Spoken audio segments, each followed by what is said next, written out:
RSS के सेवा भारती को नगर परिषद से आवंटित ज़मीन और उसके बाद निरस्तीकरण और उसके उपरांत नीलामी के बाद उभरे विवाद में जहां स्थानीय विधायक संयम लोढ़ा ने पूर्व मंत्री व पूर्व विधायक ओटाराम देवासी व ताराराम माली पर आरोप लगाए, उसके जवाब में आज स्थानीय सर्किट हाउस में ओटाराम देवासी ने जवाब दिया। आइए देखें क्या बोले ओटाराम देवासी। परंतु सरकार जब दोबारा आई तब हमने उसको कैसे भी करके उसको सेटल करने की कोशिश की और 2008 के बाद में अब जो स्थिति बन रही है आज की तारीख में, मैं समझता हूं कि जिस तरह से उन्होंने अब्दुल रहमान वाला जो स्टेटमेंट दिया है, गुलाब कोठारी वाला दिया है, और गुलाब कोठारी का भी आज ग्रीन जोन बेल्ट है, वहां के लिए उन्होंने गुलाब कोठारी जी ने दिया है। विशेष तौर से उन्होंने ओरण, गोचर, नदी, नाले जितने भी है उसके लिए उन्होंने स्टेटमेंट जो दिया है। अगर मैं समझता हूं कि अगर निर्दलीय विधायक जी ने गुलाब कोठारी वाला भी अगर स्टेटमेंट पढ़ा हो तो वो एक बार पहले सबसे पहले देख ले कि सेक्शन नंबर 5 और सेक्शन नंबर 5(2) और सेक्शन नंबर 5(4) अगर वो देख ले तो उनको खुद को पता लग जाएगा कि इस सेक्शन में उसने गुलाब कोठारी ने क्या लिखा है। दूसरा, मैं निवेदन करता हूं कि आज की तारीख में अगर बात करने जाए तो जिस तरह के आज उनकी जो कंपनी के चेयरमैन है, उनकी जो होटल का मामला है, अगर देखने जाए तो पूरा मामला जिस तरह का है, एसडीएम ने उसकी रिपोर्ट बनाई हुई है, उस अगर रिपोर्ट को भी देखा जाए तो आने वाले समय में उसके विरुद्ध भी जो भी कार्रवाई करनी है, मैं समझता हूं कि सेवा भारती के विरुद्ध अगर कार्रवाई करने जाए तो उससे तो बेहतर यह है कि सिरोही के आसपास में जितने भी है उसके विरुद्ध भी कार्रवाई करनी चाहिए, क्योंकि उन्होंने 2-3 स्टेटमेंट ऐसे दिए हैं कि लोगों को गुमराह किया है। मैंने आज दिन तक जनता को गुमराह नहीं किया और मैं समझता हूं कि 10 साल के कार्यकाल में मैंने जनता के साथ में कभी धोखा भी नहीं किया। अगर एक धोखा किया हो तो मुझे बता दें, अगर एक के साथ में मैंने सीटिंग की हो तो बता दें। मुझे इसकी सर्टिफिकेट लेने की जरूरत नहीं है, क्योंकि मुझे तो पहला मामला यह है कि आने वाले समय में जनता ने जिस तरह से 2008 और 9 में जो जनता ने जवाब दिया था, जनता के लिए विकास की बात करते हैं। मैं समझता हूं कि 2009 से लगाकर जब हमारी सरकार इनकी थी, उसके बाद में 2012-13 से सरकार भारतीय जनता पार्टी की आई और सरकार आने के बाद में जिस तरह के हमने जो काम किए हैं उस काम को अभी भी वो जो काम हमारे चल रहे हैं, अभी 2 दिन पहले उन्होंने प्रेस के सामने कहा था कि हमने अभी 99 करोड़ के काम स्वीकृत किए। मैं आपको ये बताना चाहता हूं कि जिस तरह के हर पंचायत में एक प्लान बनता है और प्लान में अगर डेट देखने जाए तो 17-18 के प्लान है सब, और 17-18 के प्लान आज दिन तक वो जो चल रहे हैं, अभी जो स्वीकृतियां निकली है वो 17-18 की है। और उसको भी ध्यान में रखते हुए सेंट्रल गवर्नमेंट की जितनी भी स्कीम है, तो मैं आज की तारीख से सभी मीडिया के माध्यम से उनको ये, मैं कितने आईपीएस जो एक झूठा मुकदमा दर्ज करवाने के लिए आपने उनके ऊपर दबाव बनाया, जिला प्रशासन पर दबाव बनाया, दबाव बना करके आप उसको झूठा मुकदमा दर्ज करने की कोशिश कर रहे थे। इसके लिए उस एसपी पूजा हवाना को यहां से जाना पड़ा। तो आप सबसे मैं निवेदन करता हूं कि आज जिस तरह का जो वातावरण बना है, इस वातावरण को मैं एक सेवा भारती जो संस्था है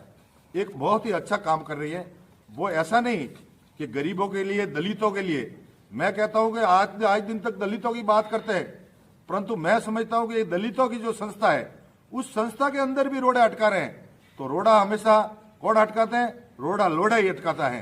तो ऐसे करके ध्यान में रखते हुए हमेशा आज दिन तक आप सबने जो काम किए हैं, तो मैं आपके सामने इतना ही कहना चाहता हूं। उन्होंने कई तरह के आरोप लगाकर मेरे को कहा कि आपने जनता को गुमराह किया, सेवा भारती वालों को गुमराह किया। मैं तो आपको स्पष्ट शब्दों में कहना चाहता हूं कि 50% दर के हिसाब से उस समय जब 23/2008 को जैसे ही अलॉटमेंट हुआ, उसके बाद में आचार संहिता लग गई। 23/8/2018 जो अलॉटमेंट हुआ, उसके बाद में जैसे ही वो आचार संहिता लग गई, उसके कारण ये रुक गया। मैं तो आपके माध्यम से निवेदन करना चाहता हूं कि आने वाले समय में नगर परिषद का बोर्ड इनका है, सरकार इनकी है, कैसे भी करके आप सब मिल करके। दूसरा एक चल रहा था कि मास्टर प्लान, हमारी फाइल चल रही थी 2005 से और मास्टर प्लान 2011 में लागू हुआ।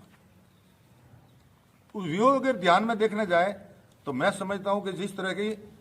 तरह की जो योजना अपने सरकार की तरफ से, मंत्री जी की तरफ से या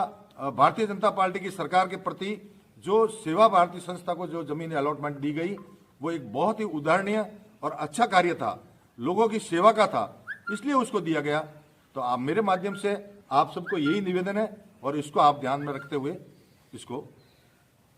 प्रेस के माध्यम से ये मेरा निवेदन था। सर, आपके कहने के अनुसार जब 2018 में अगस्त महीने में ये अलॉटमेंट सरकार ने कर दिया सेवा भारती को, अगस्त से लगाकर दिसंबर तक आप सरकार में थे, अगस्त से लगाकर पुनः जो दिसंबर आया, अगला दिसंबर, तब तक 1.5 साल आपका नगर पालिका का बोर्ड था, उस जमीन का हस्तांतरण क्यों नहीं करवाया गया जब आवंटन हो चुका था? 23/8/2018 में हुआ था। 23/8/2018 से लेकर दिसंबर 2018 तक आपकी सरकार थी, आप खुद मंत्री थे सर, उसको क्यों नहीं हस्तांतरण करवाया गया? उसमें नहीं करवाया, कराने की हस्तांतरण नहीं हुई ना, आपने राज्य सरकार से आदेश करवा दिया। बिल्कुल, में एक प्लान बनता है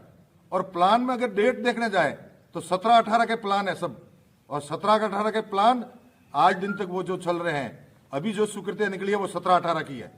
और उसको भी ध्यान में रखते हुए सेंट्रल गवर्नमेंट की जितनी भी स्कीम है, तो मैं आज की तारीख से सभी मीडिया के माध्यम से उनको ये मैसेज देना चाहता हूं कि जिस तरह का आपने ब्लेम लगाया, आरोप लगाए, ये बिल्कुल निराधार है, निंदनीय है और झूठा है। और आगे भी जिस तरह के आज 2 साल के कार्यकाल के जो विकास कार्य आप सबने, मैंने भी पहले आपके सामने प्रेस की थी और प्रेस करके आपको बताया था कि आज मेडिकल कॉलेज देने वाले कौन है? सेंट्रल गवर्नमेंट है। और जो जीएसएस बन रहे हैं सिरोही और शिवगंज में, वो किसके बेस पे बन रहे हैं? जब 17-18 की जो सैंक्शन थी उस समय सीवरेज वाला मामला था, तो बजट में घोषणा हुई थी सिरोही के लिए 200 करोड़ और अबू रोड के लिए 400 करोड़। ये अगर घोषणा करने वाले कौन थे? पूर्व मुख्यमंत्री वसुंधरा जी के कार्यकाल में ये जो घोषणाएं हुई थी, बत्तीसा नाला वाला था। ऐसे करके जितने भी जो योजना है, पहले के जो डेवलपमेंट के विकास के काम है, वो सब 2016, 17 और 18 के चल रहे हैं। आज भी मैं तो समझ रहा हूं कि 2 साल के कार्यकाल में अगर नए सरपंच या पंचायत को पूछा जाए तो सरपंच के पास में स्टेट गवर्नमेंट का जो बजट आना चाहिए, वो भी बजट आज बिल्कुल नहीं आ रहा है। जबकि ये सेंट्रल गवर्नमेंट की 5-5 किस्तें आ गई और सेंट्रल गवर्नमेंट की तरफ से 5-5 किस्तें हर पंचायत में पहुंच गई। तो मेरा तो ये निवेदन है निर्दलीय विधायक जी से, और सबसे बड़ा ये निवेदन है कि जो सेवा भारती की जो जमीन निरस्त करने की बात चल रही है, आप पहले अपने खुद के कॉलर में झांक करके खुद देख ले कि आने वाले समय में आपके सामने जो आईना है, उस आईने को देख ले कि आपके कार्यकाल में जिस तरह से लोगों के साथ में झूठे मुकदमे हुए, लोगों के साथ में जिस तरह से आपने किया। मैं समझता हूं कि अभी थोड़े दिन पहले एक अखबार में न्यूज आई थी कि ओटाराम जी के टाइम में मंत्री कार्यकाल में कितने आईएएस और कितने आईएएस बदले गए। मैं तो आपसे खुद से भी निवेदन करना चाहता हूं कि आपके कार्यकाल में आपने कितने आईपीएस जो एक झूठा मुकदमा दर्ज करवाने के लिए आपने उनके ऊपर दबाव बनाया, जिला प्रशासन पर दबाव बनाया, दबाव बना करके आप उसको झूठा मुकदमा दर्ज करने की कोशिश कर रहे थे। इसके लिए उस एसपी पूजा अवाना को यहां से जाना पड़ा। तो आप सबसे मैं निवेदन करता हूं कि आज जिस तरह का जो वातावरण बना है, इस वातावरण को मैं एक सेवा भारती जो संस्था है, एक बहुत ही अच्छा काम कर रही है। वो ऐसा नहीं कि गरीबों के लिए, दलितों के लिए, मैं कहता हूं कि आज दिन तक दलितों की बात करते हैं,